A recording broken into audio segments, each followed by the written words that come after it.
नमस्कार शेतकरी मित्रांनो, मी ज्योती देशमुख तुमच्या सगळ्यांचं मनापासून स्वागत करते. तर आज आम्ही बऱ्याच दिवसातून रानात आलतो मका काढायला. आता बऱ्याच दिवस झालं पावसाळ्यामुळे कसं की घरचा चारा नव्हता, कारण पावसाळ्यामुळे रानांना वापसा नव्हता, त्यामुळं घरची मका वगैरे लेट झाली. तर एवढे 2 महिने जरा म्हणजे वाड्यावरतीच चालू होतं. 2 महिने वाड्यावरतीच चालू होतं, त्यामुळं जरा दूध पण कमी झालं होतं आणि एवढे दिवस गायींना मका पण नाही मिळाली.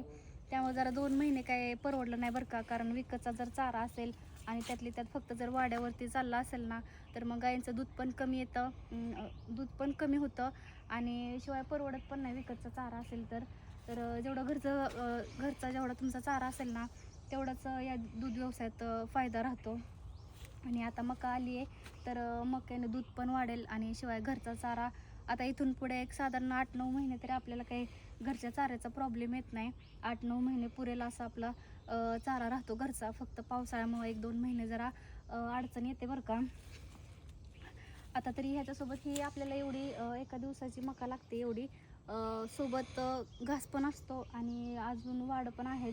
तर असं सगळं मिक्सिंग करून आपण आत्ता घालतो.